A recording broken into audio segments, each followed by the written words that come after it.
रेगिस्तानी सौंदर्य के बीच बसा है एक जादुई प्रदेश राजस्थान, जो संस्कृति, इतिहास और प्राकृतिक सुंदरता में भारत का सबसे समृद्ध प्रदेश है। रंग, उल्लास और मैत्रीपूर्ण व्यवहार राजस्थान की विशेषताएं रही हैं। ऐसी विशेषताओं की झलक आज के इस लेक्चर में हम देखेंगे। तो सबसे पहले तो आप सभी साथियों को खम्मा घड़ी राम राम। कैसे हैं आप लोग? आज शुरुआत करते हैं हम राजस्थान की कला और संस्कृति में। जो हम पढ़ रहे हैं वो राजस्थान की लोक देवियां। इससे पहले के लेक्चर में हम 3 पार्ट कंप्लीट कर चुके हैं। तीनों पार्टों को हमने विस्तार से अध्ययन किया है। एक एक लोक देवी के बारे में हमने विस्तार से पढ़ा है। आज हम अन्य लोक देवियों के बारे में पढ़ेंगे। शुरुआत करते हैं हम वीरों की भूमि झुंझुनू से। झुंझुनू क्षेत्र की जो लोक देवियां हैं उनको पढ़ेंगे आज। तो झुंझुनू के लिए कहा जाता है कि हमारे माननीय प्रधानमंत्री महोदय के कुछ शब्द हैं। चाहे समाज सेवा का काम हो, चाहे शिक्षा का काम हो, चाहे दान पुण्य का काम हो, चाहे देश के लिए मर मिटने की बात हो, इस जिले ने ये सिद्ध कर दिया है कि युद्ध हो या अकाल हो, झुंझुनू झुकना नहीं जानता। झुंझुनू झुकना नहीं जानता। यहां इस जिले से गांव गांव, ढाणियों ढाणियों में आपको हर एक दूसरे घर में भारतीय सेना के सिपाही मिल जाएंगे। किसी किसी परिवार में तो परिवार के सभी नौजवान ही आपको भारतीय फौज में देखने को मिलेंगे। यहां अधिकांशतः बच्चों का एक ही सपना होता है, भारतीय फौज में शामिल हो, मातृभूमि की रक्षा करना। यहां पर जब कभी आप घूमने आएंगे तो जहां जहां से आप गुजरेंगे, सड़क किनारे आपको शहीदों के स्मारक देखने को मिलेंगे। मैं उन नौजवान साथियों की तरफ से कुछ अल्फाज पेश करना चाहूंगा जिन्होंने देश प्रेम और मातृभूमि की रक्षार्थ अपना संपूर्ण जीवन देश की सेवा में लगा दिया हो। मन तो मेरा भी करता है मैं भी सपनों में खो जाऊं, बन के रांझना अपनी हीर का उसकी बाहों में सो जाऊं। पर कटते मस्तक सरहद पे देख मैं पल भर में तन जाता हूं। अरे मिटा रांझना भीतर का मैं सैनिक बन जाता हूं। अरे मिटा रांझना भीतर का मैं सैनिक बन जाता हूं। शुरुआत करते हैं हम आज की इस क्लास की। राजस्थान की लोक देवियों में सबसे पहले हम देखेंगे झुंझुनू क्षेत्र की मां रानी सती के बारे में। झुंझुनू का ये महान तीरथ, इसकी छटा निराली है। दयामयी मां रानी सती सबका दुख हरने वाली है। मां रानी सती दादी के मंदिर का एक एक कण बयां कर रहा है। नारी के प्रेम, त्याग और बलिदान की अमर गाथा। मां रानी सती का मुख्य मंदिर झुंझुनू जिले में बना हुआ है। जिला मुख्यालय पर ही इनका मंदिर है। ये मंदिर है पूरा संगमरमर से बना हुआ है, इसलिए इसे संगमरमरी मंदिर भी कहा जाता है। यह मंदिर किसी राजमहल से कम नहीं है। यह एक बहुमंजिला इमारत है। मां रानी सती हैं, इनके बचपन का नाम था नारायणी बाई और इनका जन्म हुआ था हरियाणा के डोकवा क्षेत्र में। एक गांव है महम गांव, और महम गांव में इनका जन्म हुआ था। इनके पिता का नाम था घुड़सालम अग्रवाल। मां रानी सती नारायणी बाई का विवाह है। वो हिसार के एक नवाब थे और नवाब के यहाँ एक दीवान लगे हुए थे, श्री जाली राम जी। श्री जाली राम जी के सबसे बड़े पुत्र थे श्री तनधन दास जी। तनधन दास जी के साथ नारायणी बाई का विवाह हुआ था। नाम तो था नारायणी बाई, तन धन थे जीवन साथी, पति पत्नी का संग सुहाना, जैसे दीपक और बाती। अब हम ये देखेंगे कि जो नारायणी बाई हैं वो कैसे रानी सती माता के रूप में प्रसिद्ध हुई हैं, क्या इनके पीछे कहानी है। तो उसकी शुरुआत करते हैं हम। जो इनके पति हैं तंदन दास जी, तंदन दास जी हैं, ये हिसार के नवाब के यहाँ काम किया करते थे और इनके पास एक घोड़ी थी, बहुत ही खूबसूरत और विलक्षण गुणों से युक्त एक घोड़ी थी इनके पास, जिस पर हिसार के नवाब के शहजादे का मन आ जाता है और वह यह घोड़ी लेने की जिद करने लग जाता है। लेकिन इस घोड़ी को देने से तंदन दास जी मना कर देते हैं और दोनों के बीच एक झड़प हो जाती है, तंदन दास जी और हिसार के नवाब के शहजादे के बीच। उस झड़प के दौरान हिसार के नवाब का शहजादा मारा गया। अब मारे जाने के पश्चात जो तंदन दास जी हैं ये परिवार सहित हिसार से निकल गए और हिसार से आकर झुंझुनू में आकर रहने लग गए। तब तक जो माँ नारायणी बाई हैं ये अपने घर पर ही थी, क्योंकि इनकी बचपन में शादी हो गई थी, तो इनका जो गोना होता है वो अभी तक नहीं हुआ था। और हिसार का जो नवाब था वो व्याकुल था तंदन दास जी के लिए, इनके पीछे इन्होंने सैनिक लगा रखे थे इन्हें खोजने के लिए, लेकिन तंदन दास जी वो झुंझुनू आकर रहने लग गए। समय चक्कर बीतता गया और मां नारायणी के मुकलावे का समय आने पर श्री तंदन दास जी मुकलावे के लिए गए। इसकी भनक हिसार के नवाब को लगी। मार्गशीर्ष का महीना था, कर्षण नवमी का दिन था। मां नारायणी को कुंवर तंदन दास के जी के साथ झुंझुनू के लिए रवाना किया गया। तंदन दास जी भाई नारायणी को लेकर देवसर की पहाड़ी के पास पहुंचे ही थे कि हिसार नवाब की फौज ने अचानक उन पर भयंकर आक्रमण कर दिया। गाना करके लौट रहे थे तन धन जी संग दुल्हन के, चारों तरफ से टूट पड़े सब छुपे सिपाही दुश्मन के। तंदन दास जी घमासान लड़ाई में वीरगति को प्राप्त हुए। अपने पति के पार्थिव शरीर को देखकर नारायणी ने अपने पति की तलवार हाथ में लेकर रणचंडी का रूप धारण कर रणस्थल में युद्ध किया और शत्रुओं का संहार किया। घमासान संग्राम हुआ पर छल से मारे गए तन धन, तब नई नवेली दुल्हन निकली डोली से रणचंडी बन। रुंड मुंड से धरती भर दी, फिर उसने सोचा पल भर, अग्नि प्रगट कर सती हो गई, भस्म हुई काया जलकर।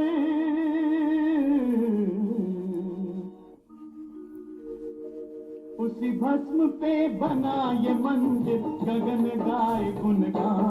मां नारायणी के पावन सतीत्व का सत्य, उनके शौर्य का तेज और पराक्रम चहु और परिलक्षित हो रहा था। जो आजीवन निर्मल चरित्र, अखंड ब्रह्मचर्य, सत और पतिव्रत धर्म का परिचायक था। मां नारायणी पति के शरीर को लेकर चिता पर बैठ गई तथा अपने तेज से चिता में भयंकर अग्नि प्रकट की, वहीं युद्ध स्थल पर ही सती हो गई।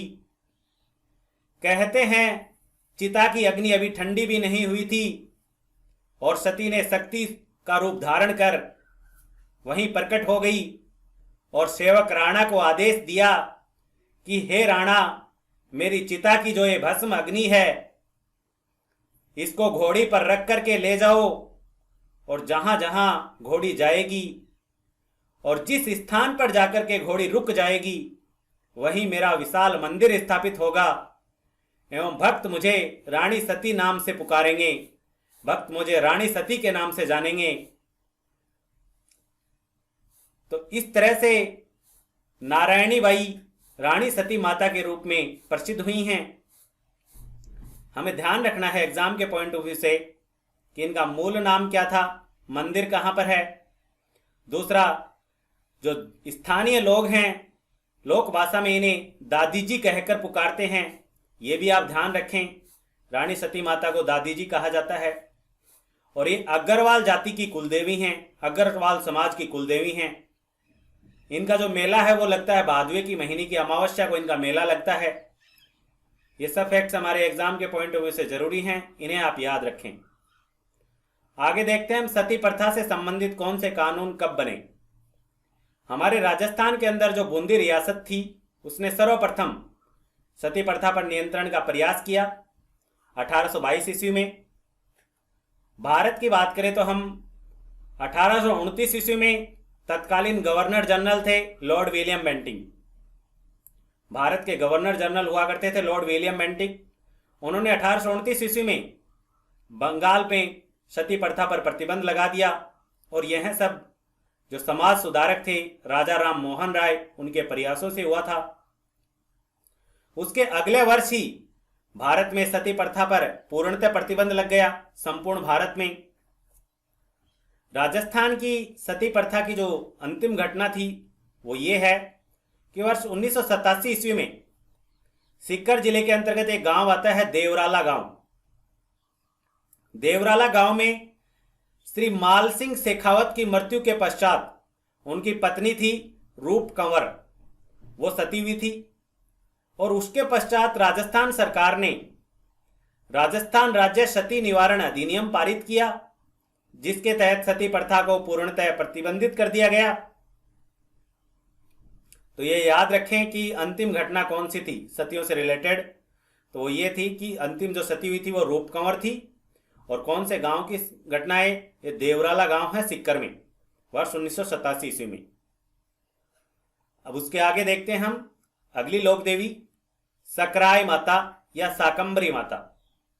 सकराय माता या साकंबरी माता है, इनका मंदिर है वो झुंझुनू में उदयपुर वाटी में बना हुआ है, पहाड़ियों के बीच, बहुत ही खूबसूरत स्थान है। जो सकराय माता है उन्हें खंडेल वालों की कुलदेवी कहा जाता है सकराय माता को। सकराय माता का एक प्रमुख मंदिर है वो सांबर में बना हुआ है जयपुर में। साकंबरी कहते हैं उन्हें, वहां साकंबरी के नाम से जानी जाती हैं। और साकंबरी हैं ये जो सांबर में साकंबरी माता का जो मंदिर बना हुआ है ये अजमेर के चौहानों की कुलदेवी हैं, ये आप याद रखें। सांबर में साकंबरी माता का जो मंदिर है वो अजमेर के चौहानों की कुलदेवी हैं। और इन्हीं माता का एक अन्य मंदिर है वो राजस्थान से बाहर बना हुआ है सहारनपुर उत्तर प्रदेश में। सांबर में साकंबरी माता के मंदिर का जो निर्माण है वो चौहान शासक वासुदेव चौहान ने करवाया था। साकंबरी माता का ये नाम कैसे रखा गया इसकी हम बात करें। साकंबरी जो ये शब्द है इसका शाब्दिक अर्थ होता है साक से जनता का भरण पोषण करने वाली। साक कहा जाता है कि उस समय में इस क्षेत्र में अकाल पड़ा था उस समय में। और उस समय फिर माता ने साग सब्जियों के रूप में उत्पन्न होकर यहाँ के स्थानीय लोगों को अकाल से मुक्ति दिलवाई थी, अकाल से राहत दिलवाई थी, इसलिए साकंबरी कहलाई, ये आप याद रखें। अगली लोक देवी हम देखते हैं शिला माता। शिला माता है, इनका जो मंदिर है वो आमेर के किले में है, जयपुर में आमेर के किले में इन माता का मंदिर बना हुआ है। शिला माता को अन्नपूर्णा देवी के रूप में भी जाना जाता है। इस मंदिर का निर्माण करवाया था कछवाहा शासक मानसिंह प्रथम ने इस मंदिर का निर्माण करवाया था, इसलिए कछवा शासकों की इष्ट देवी कहलाती हैं। और जो शिला माता हैं उनकी यहाँ पर जब मूर्ति स्थापित करवाई राजा मानसिंह ने, इसके पीछे क्या इतिहास था, कहाँ से मूर्ति लेकर आए, वो हम बात करते हैं। तो दिल्ली के मुगल बादशाह थे उस समय अकबर, और अकबर के अहम प्रधान और मुख्य जो सेनापति थे वो थे मानसिंह प्रथम। उस समय मानसिंह प्रथम अकबर के मुख्य सेनापति हुआ करते थे। और अकबर ने इन्हें बहुत से अभियानों पर भेजा था।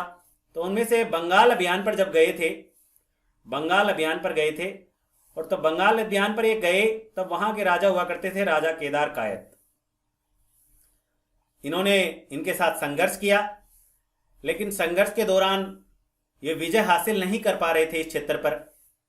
कहा जाता है कि राजा केदार कायत के पास एक माता थी, माता की मूर्ति थी शिला माता, और उन्हें यह आशीर्वाद प्राप्त था जब तक माता की शिला देवी की पूजा अनवरत रूप से चलती रहेगी, राजा केदार कायत को कोई पराजित नहीं कर सकता। इस बात का पता मानसिंह को चला। तब मानसिंह ने शिला देवी के जो पुजारी थे उनकी सहायता से पूजा में विघ्न डलवाया।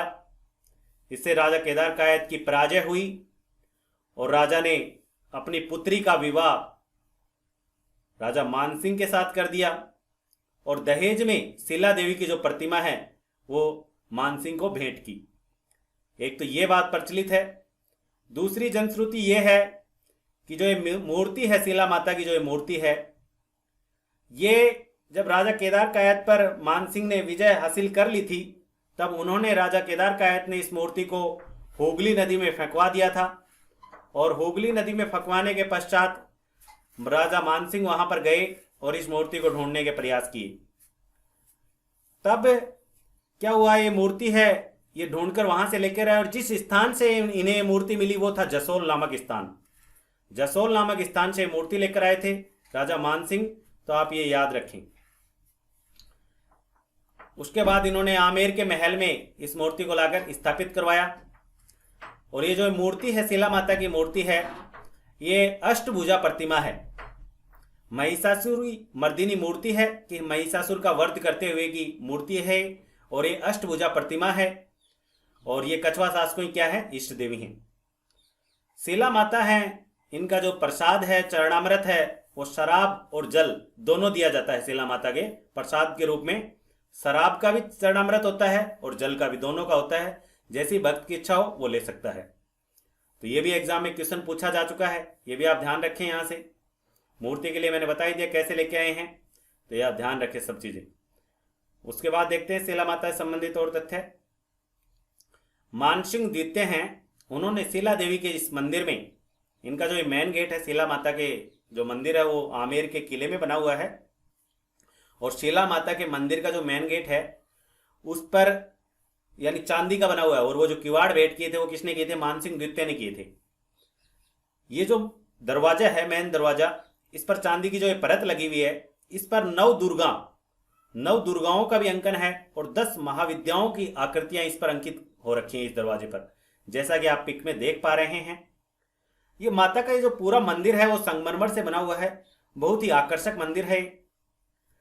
एक ये भी जनश्रुति है कि जो शिला माता है, शिला देवी की प्रतिमा पहले पूर्वाभिमुख थी, बाद में सवाई जयसिंह ने इसे उत्तराभिमुख कर प्रतिष्ठित करवाया। इसके पीछे एक जनश्रुति है कि जब सवाई जयसिंह जयपुर का निर्माण करवा रहे थे तो इनमें निर्माण कार्य में बहुत से व्यवधान उत्पन्न हो रहे थे, क्योंकि शिला देवी की प्रतिमा महिषासुर मर्दिनी है और वे अपने दाहिने हाथ से त्रिशूल द्वारा महिषासुर का संहार कर रही हैं, इसलिए उनकी गर्दन थोड़ी दाहिनी ओर झुकी हुई है। तो तंत्र साधक पंडितों ने राजा जयसिंह से कहा कि देवी की तिरछी नजर जयपुर पर पड़ रही है, इसलिए देवी की प्रतिमा को उत्तराभिमुख करवाना चाहिए। राजा जयसिंह ने ऐसा ही किया और जयपुर का निर्माण कार्य संपन्न हुआ। तो ये सब कहानी थी जयपुर की शिला देवी माता। अब आगे हम देखते हैं जमवाय माता। कछवाहों की कुल देवी जमवाय माता चारों ओर हरी भरी पहाड़ियों से घिरा यह मंदिर अपने आप में एक इतिहास संजोए बैठा है। इस मंदिर की स्थापना कछवाहा वंश के शासक दुल्हा राय ने की थी। हिंदू मान्यता के अनुसार कछवाहा वंश भगवान राम के ही वंशज हैं, जो अयोध्या से निकलकर साकेत से होते हुए मध्य भारत पहुंचे, जिसे आज मध्य प्रदेश कहा जाता है। ये भी माना जाता है कि यहाँ नागवंशियों के कच्छप नामक वंश का शासन था। ढूंढाड़ में कछवा वंश आने से पूर्व इस क्षेत्र को मांच कहा जाता था। स्पेशली जो जमवा रामगढ़ वाला क्षेत्र है उसको पहले मांच कहा जाता था और यहाँ पर मीणाओं का शासन था। इस क्षेत्र को दुल्हे राय हासिल करना चाहते थे। इन्होंने दौसा को विजित कर लिया था। दौसा को अपनी राजधानी पहले ही बना ली थी। दौसा को अपनी राजधानी बना ली थी। उसके बाद ये इस क्षेत्र पर विजय हासिल करना चाहते थे, मांच क्षेत्र पर। इसी को लेकर इनके बीच संघर्ष हुआ जिसमें दुल्हे राय बुरी तरह से पराजित हो गई और घायल हो गई। घायल अवस्था में उनकी कुलदेवी जमवाय माता ने उन्हें दर्शन दिए और जीत का आशीर्वाद दिया। इस बार वो विजयी रहे। जंग जीतने के बाद दुल्हे राय ने इस स्थान का जो नाम है वो अपनी कुलदेवी जमवाय माता के नाम पर जमवा रामगढ़ रखा तथा यहाँ माता के मंदिर का निर्माण करवाया। दूसरी एक जनश्रुति ये भी है कि जो दुल्हे राय थे उनकी पत्नी का नाम था मारू उनकी पत्नी का नाम था और ये दुल्हे राय थे, ये दिखने में भी खूबसूरत थे। इनका जो विवाह हुआ था वो 3 वर्ष की आयु में इनका विवाह हो गया था पुष्कर में। इनकी पत्नी दुल्हे राय और इनकी पत्नी से इन्हें एक पुत्री उत्पन्न हुई जिसका नाम था बुडवाई और बुडवाई थी वहीं बाद में जमवाई माता के रूप में जानी जाने लगी। तो ये सब जनश्रुतियां हैं। तो ये हमें तो एग्जाम के पॉइंट ऑफ व्यू से ध्यान रखना है कि क्या है इसमें। तो जमवाई माता है, ये आप ध्यान रखें कि इनका मंदिर है वो बना हुआ है जमुआ रामगढ़ में। इस मंदिर का निर्माण करवाया था दुल्हे राय ने, जिनको तेज कंवर भी नाम था। और ये जो जमुआई माता है कछवा शासकों की कुलदेवी है। जमुआई माता है, इनका पौराणिक जो नाम है वो जामवंती मिलता है तथा इनका मूल नाम बुडवाई था। जमुआई माता का जो मेला है वो लगता है चैत्र और आश्विन नवरात्रा में इनका मेला लगता है। और इस माता के मंदिर में पशु बलि तथा शराब का जो भोग लगवाना, प्रसाद चढ़ाना वो बिल्कुल वर्जित है। तो ये ध्यान रखें आप। और जो शिला माता है उनके चरणामृत में शराब दी जाती है। तो ये सब ध्यान रखें आप। जमुआई माता के यहाँ प्रतिबंधित है, वर्जित है। तो ये सब एग्जाम के पॉइंट ऑफ व्यू से ध्यान रखें। अब आगे देखते हैं अगली माता, लोक देवी छींक माता। छींक माता इनका जो मंदिर है वो बना हुआ है जयपुर में गोपाल जी के रास्ते में इनका मंदिर है। और माघ महीने की शुक्ल पक्ष की सप्तमी को इनकी पूजा का विशेष पूजा की जाती है। अगली लोक देवी है नकटी माता। नकटी माता का जो मंदिर है वो बना हुआ है जय भवानीपुरा गांव, जयपुर में इनका मंदिर बना हुआ है। और जो मंदिर है वो भी प्राचीन कालीन मंदिर है, गुर्जर प्रतिहार कालीन मंदिर है। इनका नाम इस तरह से नकटी रखा गया कि जो चोर थे वो चोरों ने, डकैतों ने इनकी मूर्ति को नाक के यहाँ से खंडित कर दिया था, इसलिए नकटी माता के रूप में जानी गई। वर्तमान में एक हॉलैंड के निवासी हैं, कला प्रेमी हैं। उन्होंने इस परिसर को विकसित करने में, सुविधा संपन्न बनाने में अपना अहम योगदान दिया है। अब आगे देखते हैं अगली लोक देवी ज्वाला माता। ज्वाला माता का जो मंदिर है वो जोबनेर, जयपुर में बना हुआ है। जोबनेर अरावली पर्वतमाला के विशाल पर्वत शिखर की गोद में बसा है। उसकी पर्वतीय ढलान पर पहाड़ों के बीचों बीच उसके हृदय स्थल पर ज्वाला माता का भव्य मंदिर बना हुआ है। ज्वाला माता जोबनेर नगर की अधिष्ठात्री देवी हैं। पौराणिक मान्यता के अनुसार भगवान शिव ने सती के शव को कंधे पर उठाकर तांडव नृत्य किया था। इस सती के शरीर छिन्न भिन्न होकर विभिन्न स्थानों पर गिरा और वो शक्ति रूप पीठ के रूप में स्थापित हो गए वो सभी स्थान।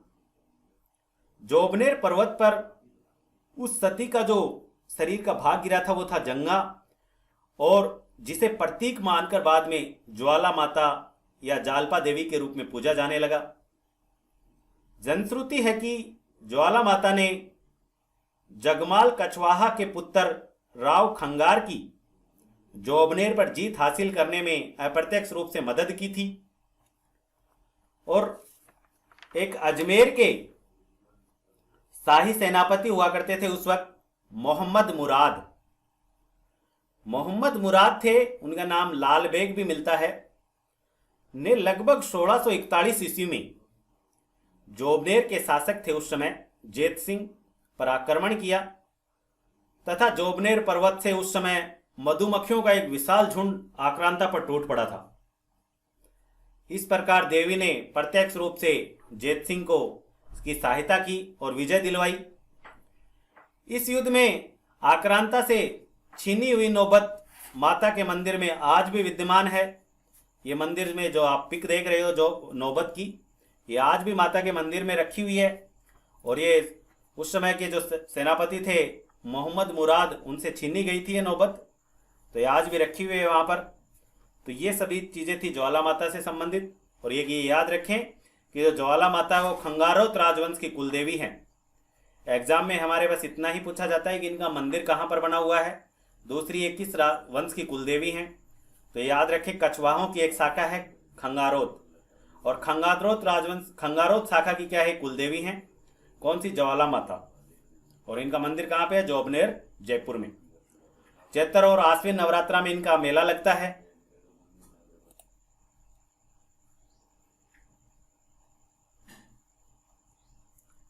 अब देखते हैं अगली लोक देवी नारायणी माता। नारायणी माता है, उनका जो मंदिर है वो है अलवर में। अलवर में राजगढ़ तहसील में बरखा डोंगरी के ऊपर नारायणी माता का मंदिर बना हुआ है। और ये मंदिर बनवाया गया था, लगभग ये मंदिर है 11वीं सदी का ये मंदिर है। नारायणी माता को करमेती माता भी कहा जाता है। नारायणी माता है वो नाई समाज की कुलदेवी हैं और मीणा समाज की भी कुलदेवी माना जाता है, आराध्य देवी माना जाता है। देखो इन दोनों में विवाद का विषय बना हुआ है, नाई समाज में और मीणा समाज में नारायणी माता को लेकर। नारायणी माता के पुजारी बनने को लेकर दोनों समाज के अंदर बहुत ही विवाद है और ये विवाद इतना बढ़ गया था कि ये कोर्ट तक ये विवाद चला गया है। तो ये आप ध्यान रखें, इसलिए इंपॉर्टेंट हो जाती है। अगली लोक देवी देखते हैं हम, जिलाड़ी माता या जिलानी माता। जिलाड़ी माता है, उनका मंदिर बना हुआ है बैरोड में।